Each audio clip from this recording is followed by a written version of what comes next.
Bom, galerinha, vamos lá pegar o primeiro exemplo então?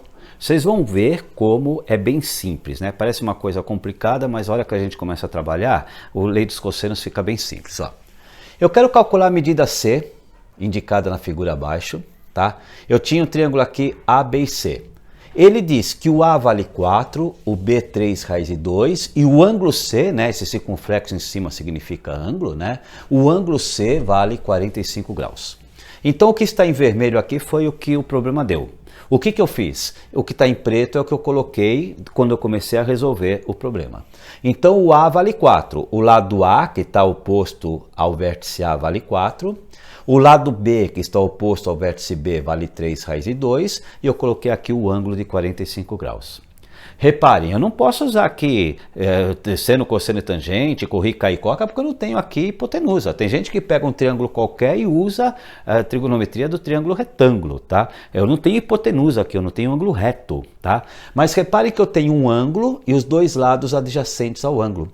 Quando eu tenho um ângulo e os dois lados que formam o ângulo, os dois lados adjacentes ao ângulo, eu sei que aí eu vou usar lei dos cossenos, tá?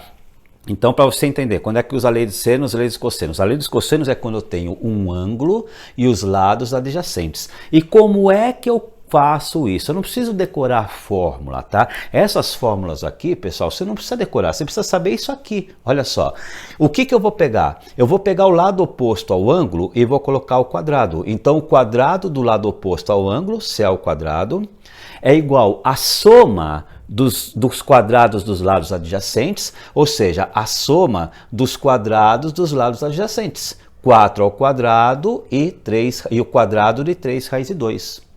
Menos 2 vezes esses lados, então menos 2 vezes 4 vezes 3 raiz de 2, vezes o cosseno do ângulo que é dado. Então, olha só, o quadrado do ângulo, do lado oposto ao ângulo, é isso que você tem que saber. Quem fica sozinho aqui não é A, não é B, não é C, é o quadrado do lado oposto ao ângulo que foi dado, está aqui, é igual à soma dos quadrados dos dois lados adjacentes, então estão aqui ó, os quadrados dos dois lados adjacentes, menos 2 vezes esses lados, tá? Lados adjacentes, tá? Vezes o cosseno do ângulo dado.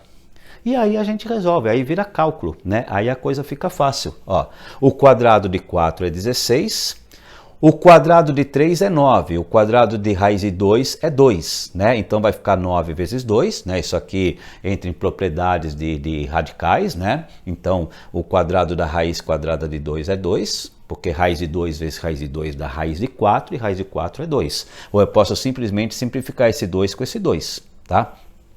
Menos 2 vezes 4, 8, vezes 3, 24, vezes raiz de 2, vezes o cosseno de 45. O cosseno de 45 é raiz de 2 sobre 2, que está aqui, tá?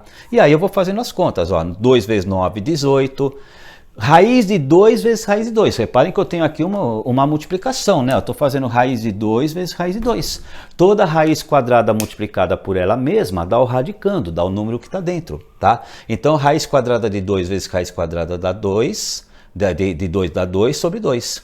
Aí, o que eu posso fazer? Simplificar esse 2 com esse 2.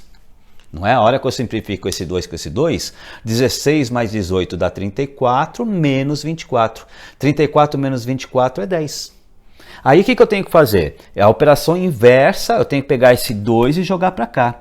A operação inversa da potência é o radical, é a raiz, né? Então, a operação inversa da potência de 2 é a raiz quadrada, é a raiz de 2, né? Então, o que acontece? Esse 2 vem para cá, vira uma raiz quadrada, como a raiz quadrada de 10 é um número irracional, a gente pode deixar aqui na raiz de 10 mesmo. Então, se é igual a raiz quadrada de 10, como ele não deu nenhuma unidade de medida, eu posso chegar aqui, né? Aquilo que eu falo, tem professores que não exigem, eu costumo pedir isso para os meus alunos, tá? Eu chego aqui e coloco a unidade de medida, né? U é uma unidade, né? Uma unidade de medida genérica. Pessoal, percebam como não é difícil, tá? Quem fica sozinho é o lado oposto ao ângulo dado. Quem que você vai somar e multiplicar? Os lados adjacentes com o cosseno do ângulo dado. Na verdade, o processo é bem simples. Vamos pegar um segundo exemplo? Vamos lá? Carrega aí o próximo. Carrega a próxima aula. Vamos pegar o próximo exemplo. É nóis. Carrega lá. Vamos lá.